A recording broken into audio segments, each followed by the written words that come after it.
Garden of Gethsemane.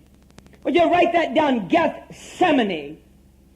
And being in anguish, he prayed more earnestly, and his sweat was like drops of blood falling to the ground. Now, folks, is that blood or not? So blood was shed here. But I want you to notice something so sweet about the shedding of this blood. It's shed at a place they call Gethsemane. Gethsemane means the olive press. It means the place of pressing. It means the place of crushing. Are you following me? So it's showing you that he had great anguish and great suffering at this place. Are you following me? He had great anguish at this place because something was going to happen here to Jesus. You could turn me up a teeny bit on the monitors so I won't scream so loud. This is my second service. Something happened here this night. He's at Gethsemane. He's at the olive press. He's listen, just prior to celebrating that Passover. And it says, and I know I've shared this word with some of you, and if there's a nurse here, a doctor, you maybe I may get a letter wrong, but they call it hematidrosis. And that's when the body is in such pain, emotionally, internally, that it begins to hemorrhage. And when it hemorrhages, the blood comes out of the pores. Now, I don't know about you, but sweat is thinner than blood. So blood coming out of your pores must hurt a lot. Can you imagine Jesus on that cold night there in the garden, and he's got this anguish, and it's the first time he's shedding blood, and he's shedding blood because he's got suffering in his heart. What was the suffering? The suffering was listen to me, the agony of Gethsemane, that sorrow that he was feeling. Why did he suffer? He suffered for the agony of sin. Write that down. The agony of sin. Because sin to us seems nice. Don't it seem nice to have a little drink every once in a while? It seems nice to have a little sex every once in a while with someone that you ain't supposed to. It seems nice to run around and party. All those, sin always seems a little nice. But Jesus here was trying to show you, because he came to reveal that he knows everything about us, not just that we're going to die, but that we're going to have suffering inside sometimes. And he was trying to show us that, listen, sin is going to have its agony. It may have its momentary pleasure, but it's going to have its agony. It's going to have its suffering. And you too sometimes will be at your Gethsemane. And you'll be at your press.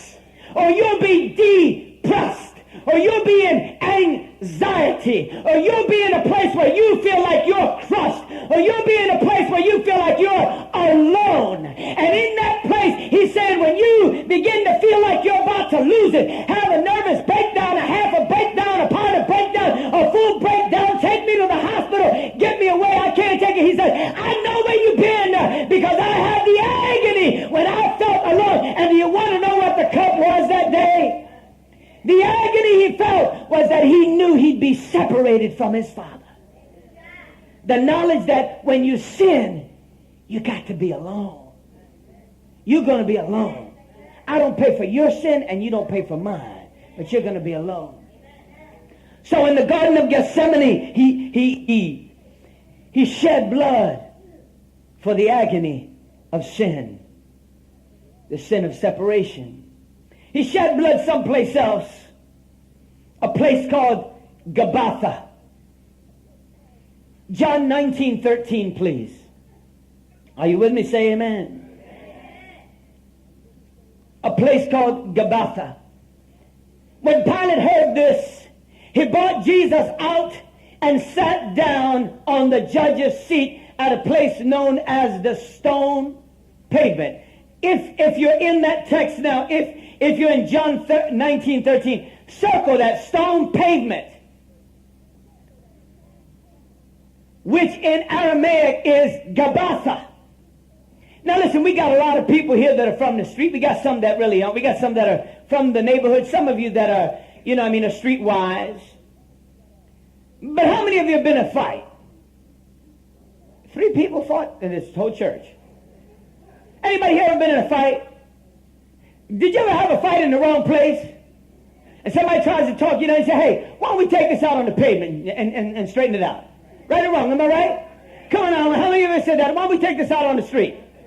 Why don't we take this out on the street and straighten this out? Let's not do it in here. We may bet, right? And let's step out back and let's step out on the street. Right? And let's take it to the streets, right? And folks, I want you to notice something here, that although Gabbatha may not mean anything to you, Gabbatha was a place where the governor sat real high up, it says, and he sat high, he sat down in the judge's seat. And they brought Jesus to the pavement. Gabbatha. They brought him to the street. They brought his business out on the street. Any of you ever been there? When they put you, 3 people, right? Come on, any of you ever had your business out on the street? How many of you have been mad when your wife or husband slips and says something you didn't want him to say? Right? Don't be putting my stuff out on the street. That was for us to know. But they didn't keep it in the house. They brought it out on the pavement. They didn't leave it in the garden where you like it nice and comfortable, where it's quiet and secret. They brought it out on the street, didn't they? Right or wrong? And nobody likes it when it's out on the street. But yet Jesus, look at this. It says when Pilate heard this, Pilate heard what? He said, hey, all the Pharisees that said, hey, there's one that says that he's the king of the Jews. There's one that says he's greater than Caesar. There's one that says he's greater than us. There's one, I think he's trying to overthrow you. He could start a riot. And when Pilate heard this, he brought Jesus out and sat down on the judge's seat. Can you imagine Pilate on the judge's seat?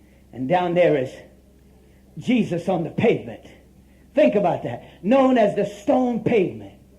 They took his stuff out on the street. It says as they took him there, they slapped him. They beat him. He was still bleeding from what had happened. He was still bleeding from the night when they yanked his beard out and slapped him in his face. Maybe trickles of blood were coming down. He was already bleeding. And can you imagine that blood fell on the street? Can you imagine that around him there might have been some red stains? Now, why would I tell you this? I'm telling you because we always focus on the cross as the ultimate place where Jesus shed his blood, but he shed his blood in the garden so that when you're in your moment of agony by yourself, he says, hey, I've been alone. This is going to pass. I've been alone. This is going to pass. Is this the cup I'm supposed to drink? I'm drinking this one. I'll have that sandwich. You know what I mean? I'll have that one, Jesus shed his blood. But then he comes to Gabbatha, the place called the pavement. Imagine him with a sleepless night. Imagine all the religious leaders that were there. Imagine that he was charged that night. They said to him that night, Pilate asked him, are you the king of the Jews? What are they charging you with? They were charging him with blasphemy or idolatry. Idolatry is what it was. He says he's God. He says he's better than Caesar. He says he's better than all of the Jews, all of the religion of the Jews.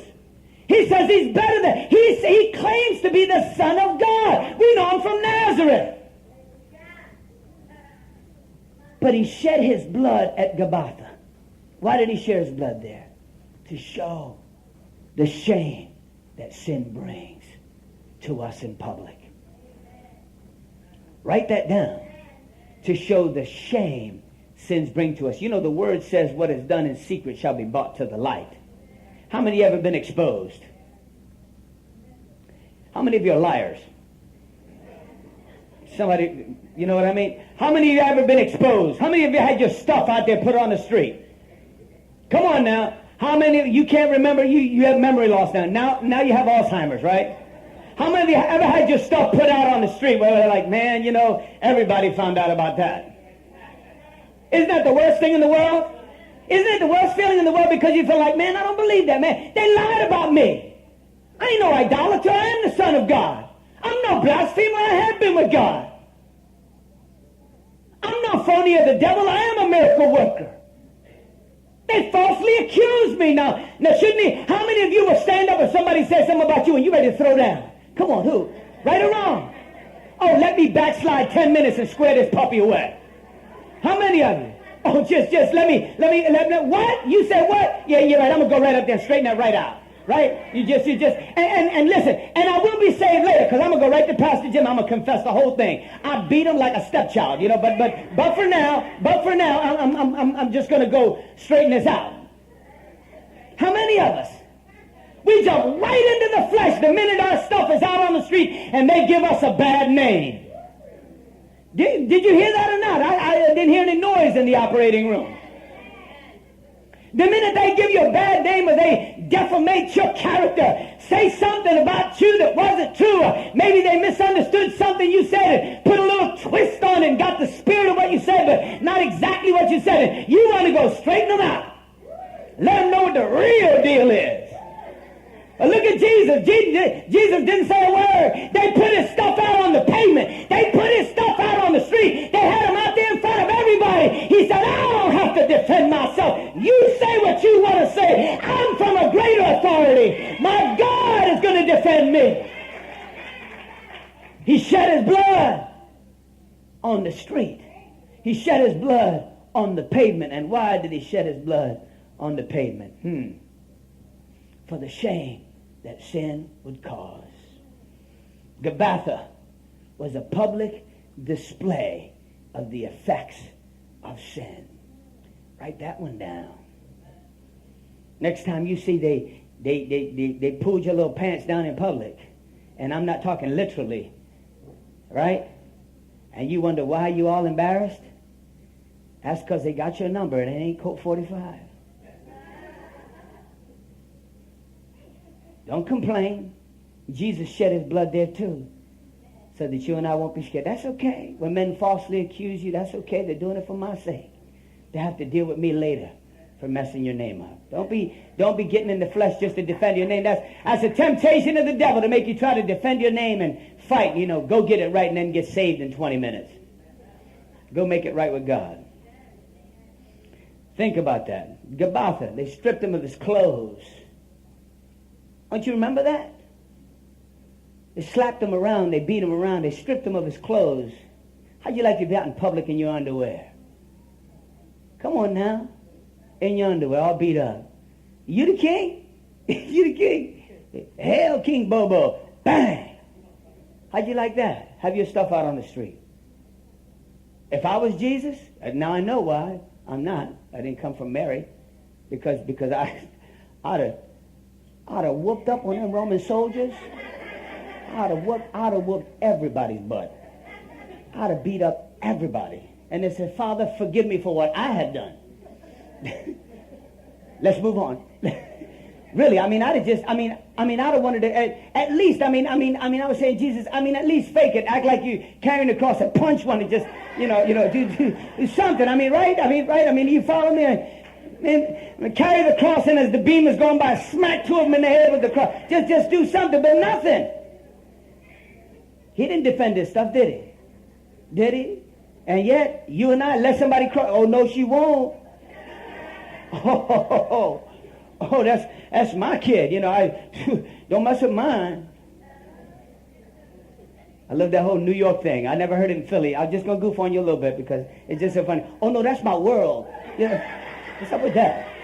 Oh, no, you won't. Those are the people that say that, get away from them. They're the first chickens running when they hear gunshot.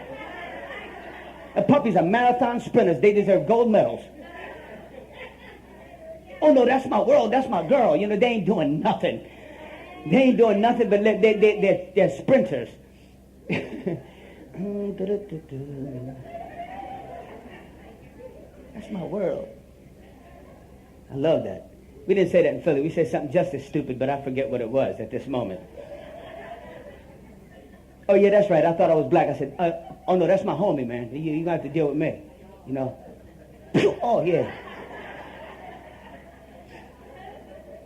I act so tough, man. I got my butt kicked so much, man. I was always being beat up, man. I was always trying to defend somebody, getting beat up, man. I thought, man, as much hard as I got to defend people, I should win a fight from now and again. Once in a while. You ever see that? It's like, anyway, it's the whole, it's like kibbles and bits, but different. Where's the third place? So the first place he shed his blood was where? Huh? Gethsemane, and that was for what? To demonstrate the agony of sin. How it feels to be alone. He said, I shed blood for that. And then number 2 is where? Gabbatha, which is what? On the pavement, on the street. Why? He talked about my name. He wanted to show you the shame of sin. You know what I mean? You think you might hide it, but somebody's going to pull it out of your little house. It's going to hit the street soon enough. Your neighbors are all going to know about it. Right? I love seeing somebody one time. Boy, I'd catch him at a a bar. Should be called Bean Head, but it's called Jelly Beans. Hey, brother, what you doing, man? No, man. I'm just stopping over at Dunkin' Donuts. Oh, yeah. I was in there, because they got a phone in there. He got a cell phone right here. Oh, yeah. Yeah, I'm sure that the public one is better than just using a cell phone. Probably difficult to get a signal on 4th and the Mass, No. I just had to call somebody on the QT. Yeah. I'm sure you don't want to hide in your car and make that call there. But I'm sure the phones there are as good, in Jelly Beans. It's like, anybody follow me? You know what I mean? That's why I use the back door there, because it's just a phone thing, the whole Bell telephone. Everybody's got a cell phone, man. Anyway, you understand what I mean. The third place where Jesus shed his blood is found in the book of Mark, chapter 15, verse 16. Turn there, please. I want you to know something. The soldiers led Jesus away into the palace that is the Praetorium and called together the whole company of soldiers. Take me to 17 and 18 for a second. They put a purple robe on him, then twisted together a crown of thorns and set it on him. Bang! Take it up. And then they began to call out to him, Hail, King of the Jews. Take me to 19 and 20 for a minute. 19 and 20. Again and again they struck him on the head with a staff and spit on him. Falling on their knees, they paid homage to him. 20. And when they had mocked him, they took off the purple robe and put on his own clothes on him. Then they led him out to crucify him. Take me back up to, I believe it's 16, I'm sorry, Mark 15, 16. The soldiers led him away to the place called the Praetorium. Now you would think, now what is that? I mean, after they had his stuff on the street, now where could you take him? If putting your stuff out on the street, he shed his blood there to show the shame of sin, the public humiliation of sin. Now, where did the Praetorian Guard take him? And who is the Praetorian Guard? Who is the Praetorian Guard? They weren't no rent-a-cops. They weren't rent-a-cops. They were the best of the best. They were the governor's personal guards. They covered that. Listen, they covered that palace. Those weren't no chumps. I'm telling you. They probably sat around goofing at all the other Roman soldiers that thought they were real soldiers. Looked at them like they was a reservist. Anybody follow me? I mean, these were the state troopers of the governor of that day. You follow me? And look what it says. They took him into a place that is called the Praetorium, and then they began to mock him. They beat him again. This is where they whipped him. This is where they took his clothes off. This is where they put the crown of thorns on him. This is where they spit upon him. This is where they smacked him in the face. This is where they blindfolded him and said, bang, guess who it is, Messiah? If you're God, guess who struck you? And he shed blood there. Why did he shed blood there? You see, we're always focused on the cross, but why did he shed blood there? He shed blood in the Praetorium to demonstrate to you and I the cruelty of sin. Somebody say amen. You say, you may enjoy it for a day, but sin says, I'm coming back to get you. And when I embarrass you, I'm going to take you apart. You're going to find out you got AIDS, you got a venereal disease, you got a screwed up liver, you got screwed up eyes, you got arthritis in your joints, you got a bad bladder, you got a bad back, you got a bad nose, you got bad eyesight, your ears don't work, your nostril cavities don't work, your sinuses ain't working, your hands don't work right, you got broken bones, you got everything. He says, I'm going to destroy you. Are you following me? He's saying, I'm going to destroy you. And what he was showing was, he says, I'm shedding my blood here to show you the cruelty of sin. Look at how cruel they are to me. So that when you go through it, that you can hang in there. And then the last place Jesus shed his blood. And we all know what that one is, called Golgotha. It's called the place of the skull. Are you following me? The place of the skull. The place of the skull was a place that was Matthew 27:33. I'm sorry, Matthew 27:33. Jesus shed his blood finally on the cross. And that's the one we love hearing about, because that's the one that takes away the sting of death, isn't it? That's the one we love hearing about. But he shed blood in all those other places for us too. When you're in agony of soul, he says, I bled for you. When your stuff is out on the street and your name is persecuted, he says, I was there for you.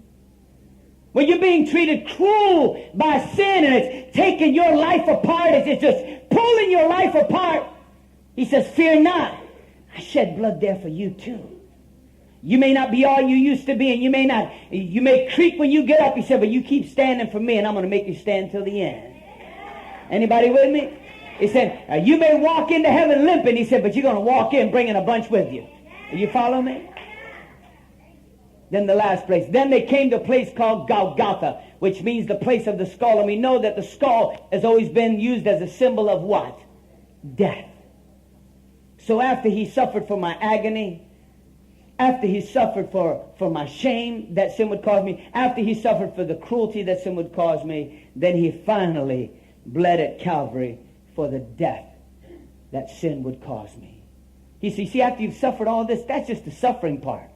He says, in the end, sin kills you. Some of us don't get that.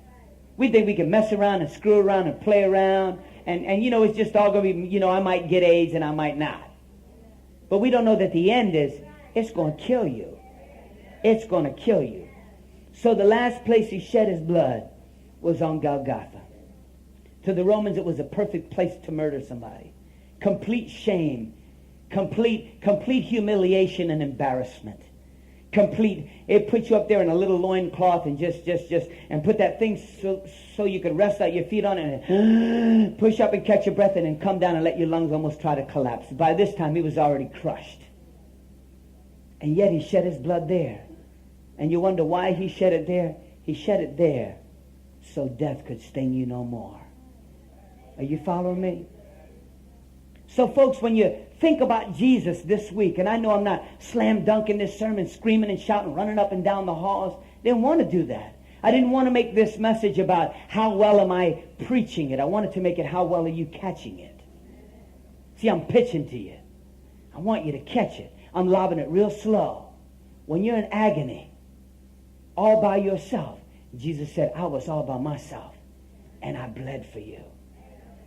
When your stuff is out on the street and your name has been ridiculed and defamed, and the people you love, you came to love, misunderstand you and treat you the worst, he says, I bled there for you too. He says, when the royalty and the judges of this world take you and become cruel to you because of who you represent, when they're cruel, I mean cruel and unusual, you're Jesus, oh, forget it. When they ridicule you, he says, I bled there for you too. He says, but finally, he says, see, all this sin has a big price, and that's death. He says, so I died on the cross for you too. One of my favorite stories, some of you have heard it, some of you haven't, so I'll just share because I just love telling it. It's about a little girl. I always think of, where's Christina? Christina Nunez, right there. Christina Nunez is allergic to bee stings.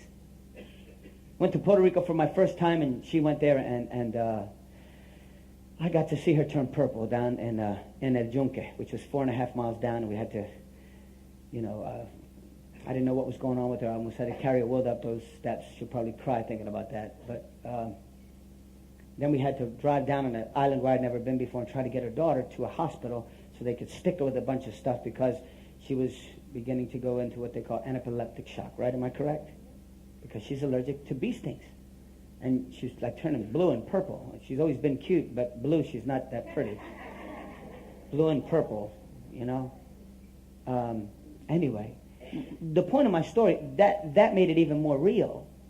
That there's this little girl that sees this bee, and she sees this bee is buzzing around, and she says, Mom, you got to help me because this bee is going to get me, and you know what will happen if the bee gets me? And I says, don't worry. And this daughter just is clutching her mom, hiding from this bee, and is buzzing around. Mom, don't you see this bee buzzing around me, and if it gets me, you know what's going to happen. And Mom says, don't worry about it, don't worry about it. She says, Mom, what's wrong with you?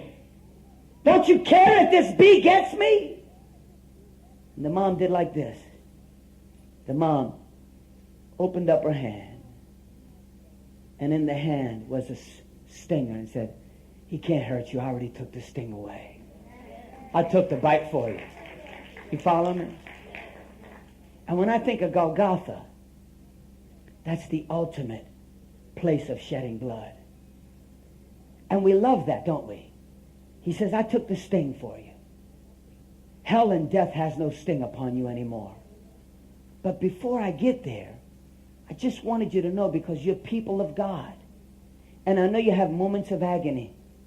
I know you have moments of shame where your stuff is out on the street. I know you have moments where you feel like the world has been cruel to you, and if God loves me, then why have I been dealt this hand? Right? Why do I have this disease? What am I doing with this sickness? How can I think straight? I want you to know that last one applies at that point. He says, all these are just consequences of sin. Somebody else's and our own. He says, but in the end, he says, he opens up his hand, and when you see that nail hole, either there or there, wherever you theologically want it, he says, I took the sting. You ain't dying either. Hell hath no control over you. You follow me today? Let's bow in reverence to the Lord. Get the ushers ready for the Lord's Supper. Would you just bow your heads very quickly? Thank you.